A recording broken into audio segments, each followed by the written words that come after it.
Hello everyone and welcome to the next video in this series all about apprenticeships. So if you don't remember or you haven't seen me yet, my name is Zoe and I am here today on behalf of the Education and Skills Funding Agency, which is part of the Department for Education, to talk to you about all things apprenticeships, specifically today about the process for applying for apprenticeships and how you create a really strong application. So the reason why we're covering this topic is because at some point in your future, you may well be interested in applying for an apprenticeship or applying for a job. And it's important that you are aware of the application process, what it entails, and ensure you know how to write a strong application. Now, I mentioned jobs because whilst this is specifically focused around apprenticeships, you may pick up some hints and tips here around general CV writing or general application processes and procedures. So stay open-minded. And if you have any questions, then do please be in touch. So let's have a little look. So this is generally what your application process is going to look like. So the first thing is about registering. We can register you on the Find an Apprenticeship website. We've got a video in the series about how you go about doing this, so please take a look at that video if that is something that you are interested in. But first things first, it is about registering on that Find an Apprenticeship site, where you can search for vacancies you're interested in and start to explore what sort of things you might be interested in. So the next thing is searching for stuff. Go and explore, go and find some vacancies, go and check out some salaries and some potential job opportunities and all of those brilliant opportunities that come along with apprenticeships. So go and search, go and explore. Then apply. So this is when you are likely to be requested about your CV. And also you are very likely to have to fill in some online questions, which we'll talk about shortly. Now, if you get shortlisted, you will be notified, normally via email, to let you know. Often there are some assessments that might come next in the process. So often after shortlisting, the assessments will include things like situational judgment. In those sorts of questions, they will give you a scenario and they will ask you how you would act in that scenario. So, for example, this particular person has got a project on and they've found it a little bit tricky and they've asked for your help. What would you say? So those sorts of situational judgment questions. They might also look at a measurement of competency. That's how skilled you might be in the area already. They may also assess the way you like to work. So, for example, are you a natural leader? Are you somebody who is creative? Are you somebody who is innovative? There is no right or wrong answers to those, but it's important that we don't have an entire team of leaders, because if you're all leaders, then who are we leading? Everybody has their place, has a fantastic place for them in a team. So using these sorts of assessment methods will really help the employer understand and offer you the best opportunity where you feel comfortable. The next thing is they might offer you a verbal reasoning assessment, which assesses your ability to understand complex written information. They might also do a numerical reasoning, so assessing your ability to understand numerical data. Sometimes I've seen assessments done like this where they focus on attention to detail with things like which number is different in huge big data sets. And sometimes it might be doing some mental arithmetic. So there's a variety of things. Don't be scared or put off by these though. They're not meant to trick you. They're not meant to trip you up. They're just there to assess where your strengths and limitations are and therefore which role might be best suited for you. Now, and they do sound scary. I do appreciate they do sound scary. But realistically, there's no benefit to the employer to make them that hard, because if they make them too hard, no one's going to want to apply, no one's going to ever get the job because they're going to be too hard. So it's more about the way you respond and what that demonstrates about your own thinking and about your own decision making.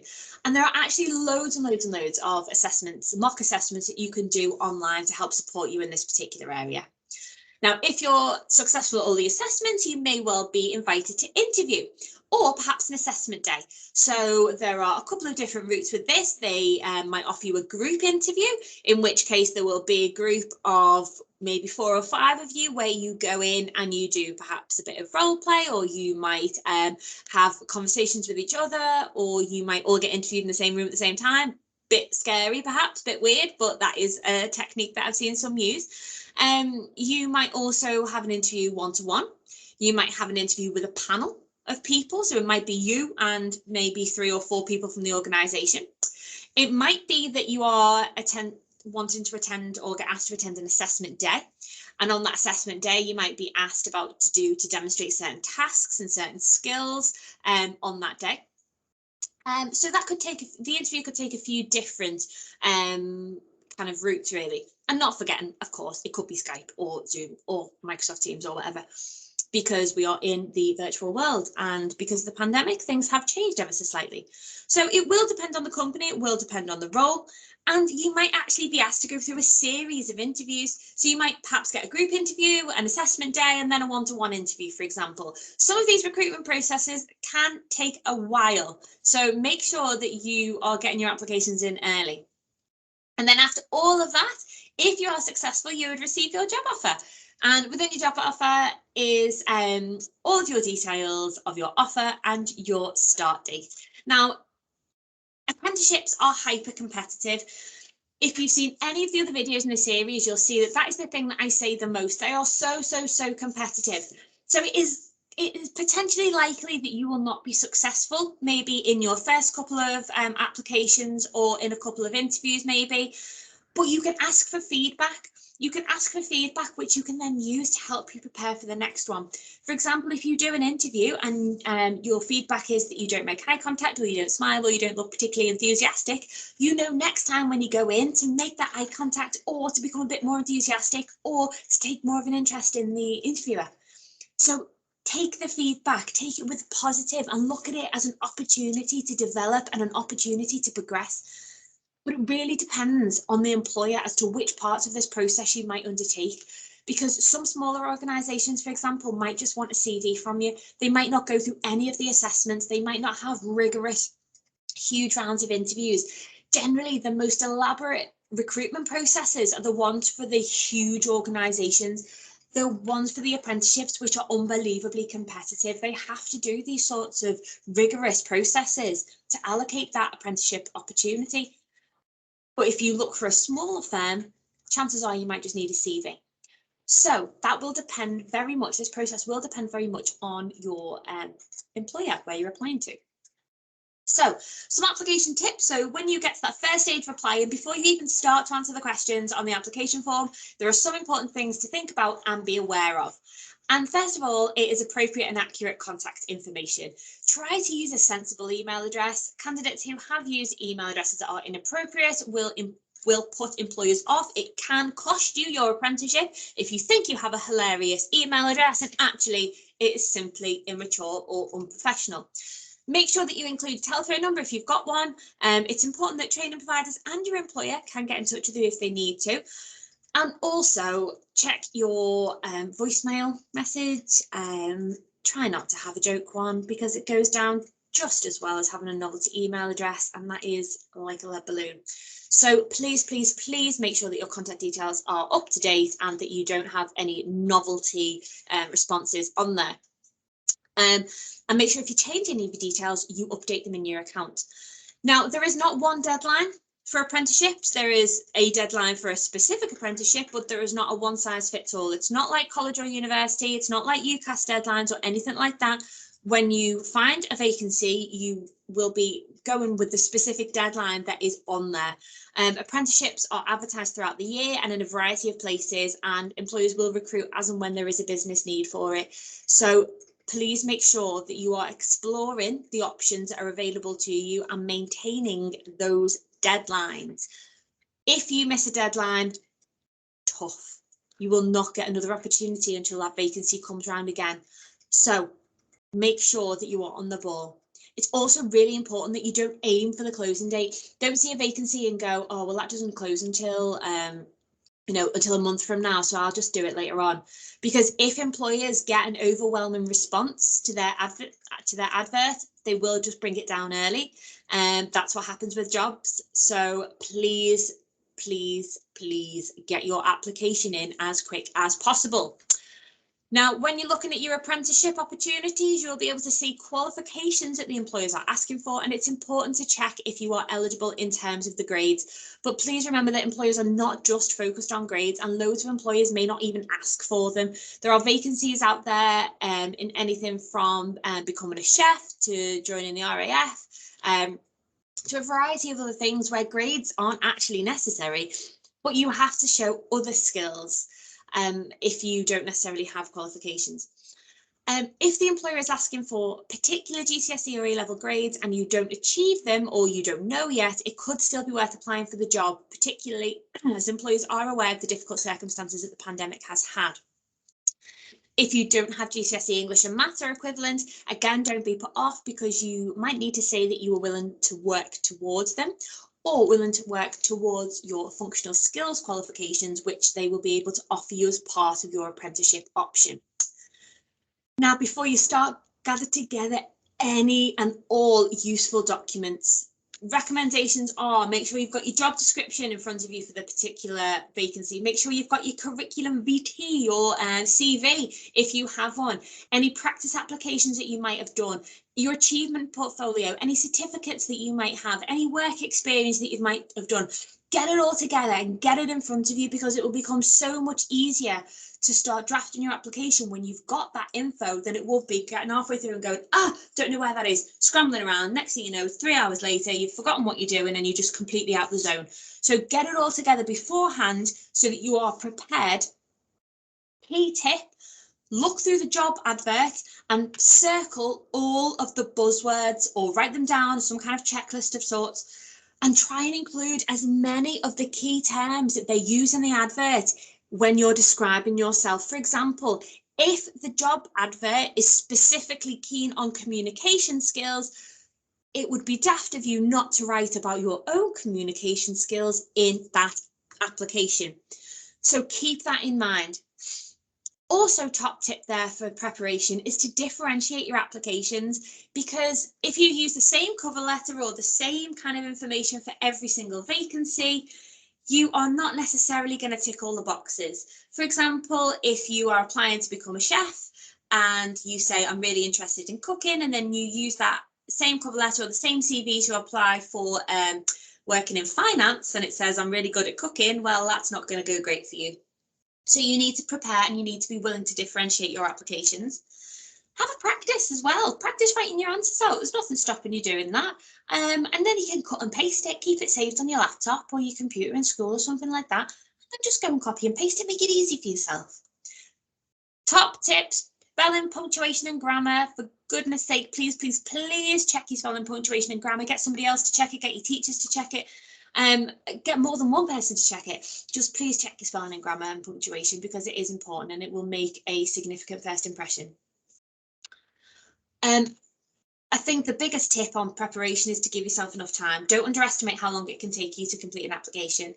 And some employers will focus on the opening date rather than the closing date. And as I said before, if they receive a lot of applications, they may close it early. So make sure you're ready to apply and just don't leave it till the last minute.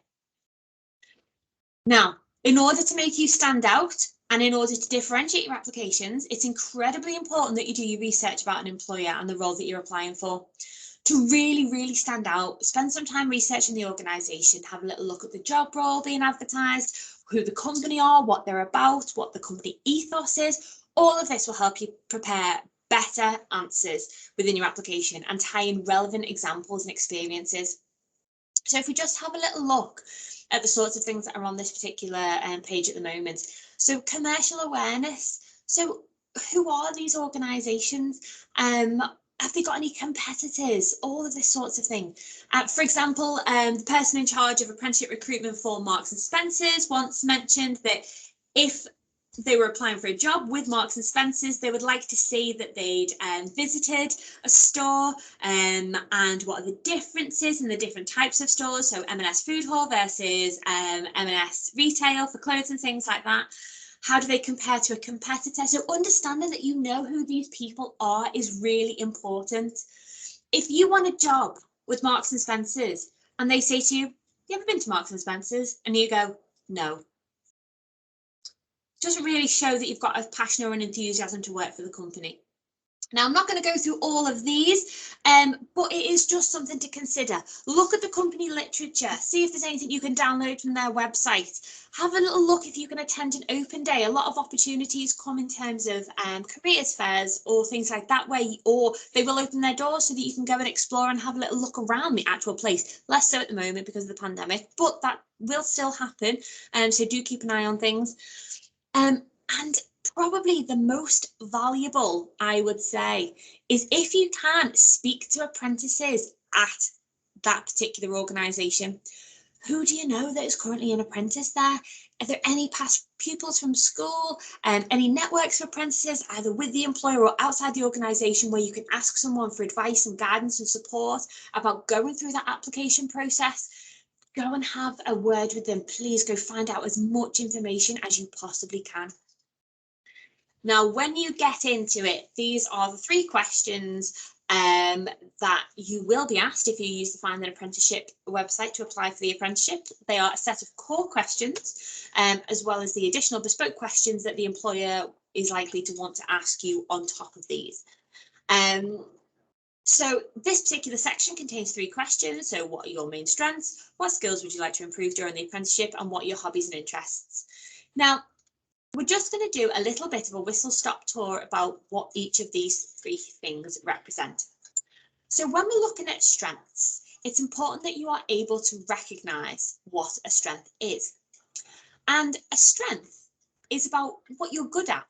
It's an action or a task that you can do well. Now, they could be behaviours, they could be abilities, they could be traits, it could be both, all of them. For example, a behavioural strength might be showing enthusiasm, which is how I feel very much about apprenticeships. But a trait that's a strength might be your creativity. So maybe you are particularly great at being creative. That is very much a trait rather than a behaviour. Now, you might naturally have strengths, or you might have developed them over time. Think about that you're not born knowing how to use a computer, for example, but you've acquired those skills. And actually, you are the social media generation as well. So you actually have inherent skills by being able to navigate digital media, which is an exceptional asset to recruitment for jobs moving forward. Everybody is good at something, and it's important that you recognise that different people are good at different things. You wouldn't be able to run any organisation or a team or a society or a club or anything if we all had the same mindset and we all had the same strengths, because it is just not conducive to success. What's the point of having a leader if you've got no team to lead? So there is a place for everybody with different strengths, and recognising those strengths is important. And plus, if you're participating in things that make you happy, if you're doing things that encourage your strengths, then that will make you feel happy. And being able to talk about your strengths will increase confidence. So let's have a little look at what sort of strengths we can include. So examples of strength include teamwork, confidence, creativity, and that is just a small selection. So here is just a few more. We've got all kinds there: flexible, critical thinking, honest, practical, polite, disciplined, cheerful. There are so many strengths. It'd be great if you started to have a little think about your own strengths. Think about what you're good at. Are you enthusiastic? Are you adventurous? Are you trustworthy? Start jotting these down and really think about what they mean to you and how you might be able to demonstrate them, because demonstrating them is key. Here is an example on the left-hand side of your screen from the requirements and prospects from a specific job advert. Now, if you have seen the video that we've done on finding an apprenticeship, then you may well be familiar with having seen a format like this. If you haven't, you can watch the video, or just go on to Find an Apprenticeship and start exploring, and this will start to look familiar. Now, this specific advert requires communication skills, computer literacy, attention to detail, mature attitude, articulate and confident, and willingness to work in a team. So the best way to start demonstrating your strengths is to really pick out what it's asking for in the application and talk about your own experiences. So here is an example. good communication skills. I have given presentations, whole year assemblies, and I have also talked in front of groups in the classroom. As a sixth form ambassador, I've been involved in open evenings where I've spoken to groups of parents and prospective students about my experience in sixth form. Here you're demonstrating your communication skills, that you've got a mature attitude and that you are articulate and confident. And you're actually talking about teamwork as well. So think about what sorts of examples you have to demonstrate your own skills. Now, another thing to consider is that there are employability skills as well, and that actually you can turn your hobbies and interests into your strengths or vice versa. The third question on that particular sheet that we spoke about, I'm just going to flick back to that. So your application form, we mentioned about your strengths, but I'm just going to flick down to this hobbies and interests, because actually your hobbies and interests can be a real valid addition to your application. So I'm just going to show you a very, very, very short video about this.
So hopefully that has resonated with some of you. Maybe you saw some of your own hobbies and interests up there and some of the skills that you can demonstrate from them. So to finish off, we're just going to go through some general hints and tips about creating your application and also looking at CVs. So when you are creating your application, and this includes your CV, which is simply a 2-page document which highlights your skills and your abilities. If you are interested in more information about CVs, we do have CV templates available that you can download, and you can also look at example CVs to get a better idea of what is expected from a CV. But ultimately, it is a kind of summary of your work experience. Now, whether you are doing a CV or whether you're doing an application, try to make it as personal to you as possible. Avoid using generic phrases like "I have excellent communication skills," because that tells an employer absolutely nothing.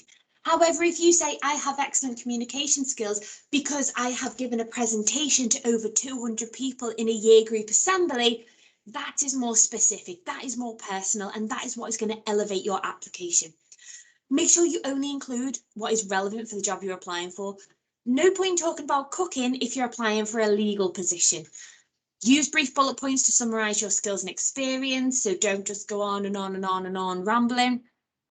And if you have if there's anything I can kind of recommend, I've mentioned it once already in this session, but really check your grammar, spelling and punctuation.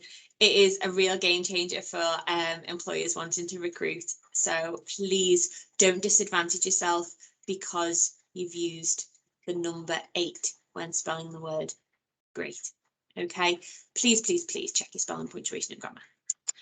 Okay, we are coming to the end of the session. Hopefully now you feel a little bit more aware of the recruitment process in terms of progressing through to applying for apprenticeships. And if you have any specific questions, your teachers can always get in touch. So there are other videos in this series if you are interested in learning a little bit more. We've got introductions to apprenticeships. We've got how you find apprenticeships, starting to deconstruct job adverts, and also specific sessions on higher and degree level apprenticeships as well.